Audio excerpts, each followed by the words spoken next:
Labą dieną, mėly moksleiviai 11-okai.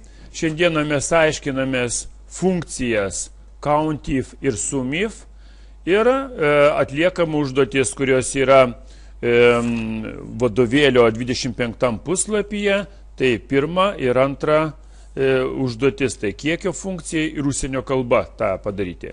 Tai praeitoj pamokėlė mes va čia išsiaiškinom, dabar parodo COUNTIFą, kaip turim daryti, o dabar aiškinsiu truputį apie SUMIFą.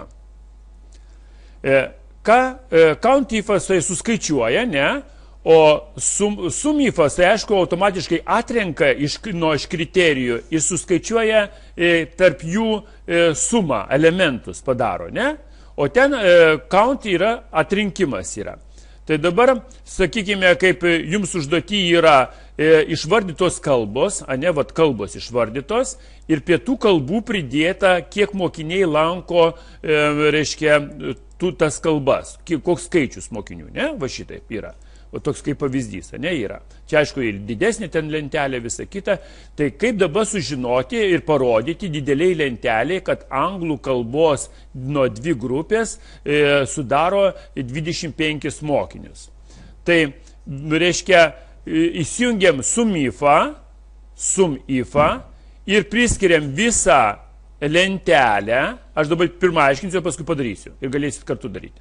Reiškia, priskiriam visą lentelę, kad jinai žinotų, nuo kur iki kur visas tas blokas, ne?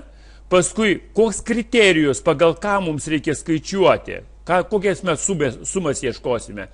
Tai kriterijus mūsų anglų kalba ir iš kokios vietos mes tuos skaičiavimus darysime. Tai parodome, kur yra mokinių skaičius. Tai ir vat gautųsi 25. Aš dabar ištrinu ir pademonstruoju, kaip tas viskas vyksta. Sakykime, kad kitam langelį vat būtų. Taigi, nueinu į automatinės funkcijas, pasiemu daugiau funkcijų, susirandu iš daugiau funkcijų SUMIFą, jeigu aš jos nerandu, tai va čia ištrinu ir rašau SUMIFas va šitoje vietoje, ne? SUMIFas, SUMIF. Ir man automatiškai išmestų, ne? Va, SUMIFą. Tai priskiriu SUMIFą, spaudžiu gerai. Taigi darome šitą variantą, kad pirmam diapazonu, iš kokio diapazono, tai pažymime visą su skaičiais, su tekstu. Toliau, kriterijus yra anglų kalba. Anglų kalba. Lietuviškai nosinę parašome, nes jeigu lietuviškai instaliuoti Excelis, matome, čia yra lietuviškai pavadinimai, yra visa kita, tai būtinai lietuviškai užrašome, nes paskui gali nesuprasti programą.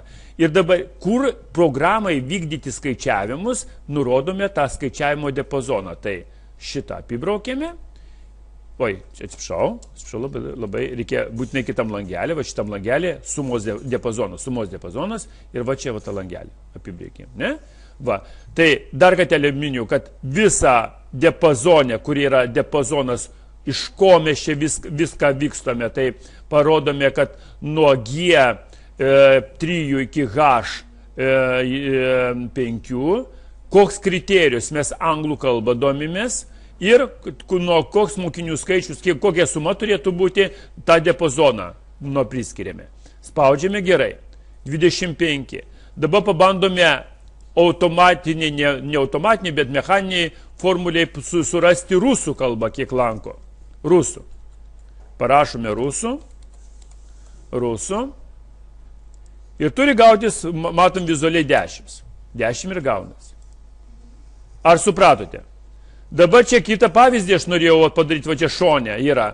Sakykime, jums tėvai davė pinigėlių, jūs norit viso spalio mėnesio išlaidą sužinoti. Va, čia aš susidėjau tokį, va, kaip pavyzdys yra, ne?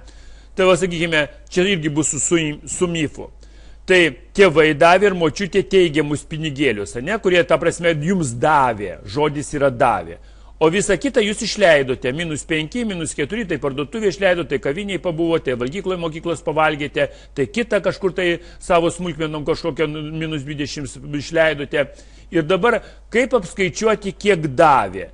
Tai pirmiausiai, matome, vėl su SUMIFu šitą darome, tai suskaičiuojame, kiek mums davė, tai visą bloką pasižymime, palyginame, kad į teigiamą pusę minuso neskaičiuotų ir priskiriame pinigėlių, reiškia, stulpelį, ne, kur yra C, reiškia, 3, C12. Ir jis automatiškai suskaičiuoja tik tai tėvų ir močiutės pinigus, tai 2,20, nes yra teigiami pažymiai, pinigai, teigiami. O visą, ką kitą išleido, tai galima suskaičiuoti kitų būdų. Tai kitų būdų, ką suskaičiuoja, tik tai pakeičiame nulio reikšmę, tai yra kas mažiau kaip nulis, va, tada parodo visas mūsų išlaidas. Ar supratote sum ifo reikšmę? Jinai skaičiuoja, sudeda. Count ifas atrenka ir parodo, kiek tų elementų yra. Skirtumas yra, count suskaičiuoja elementus, pavyzdžiui, mūsų klasėje yra 1, 2, 3, 4, 5, 6, 7 mergaitės. Ir berniukų 1, 2, 3, 4, sakykime, 4 vaikinai, ne? Va, tai mes žinome, jis tik suskaičiuoja kiekį. O dabar, jeigu suma būtų, tai dabar reikėtų suskaičiuoti, sakykime, kiek mergaitės turi pinigų. Sakykime, viena mergaitė turi 10 eurų, kita mergaitė 20 eurų ir jos sudės, sumifa sudės. Bet tik tai iš mergaičių, aš visą klasę pažymėčiau, reiškia, bet tik tai mergaitės būtų kriterijus, kad iš mergaičių surinktų pinigėlius. Kad mergaitės jos nori išvažiuoti kažkur tai į turistinį, tik mergaitės važiuoja, berniukų neėma, berniukai lieka mokykloje, sėdi ir mokosi, o mergaitės kaip pirmūnės visos išvažiuoja pailsėti. Tai va, tai jos susideda tuos pinigėlius ir žinom, kiek tų pinigėlių yra.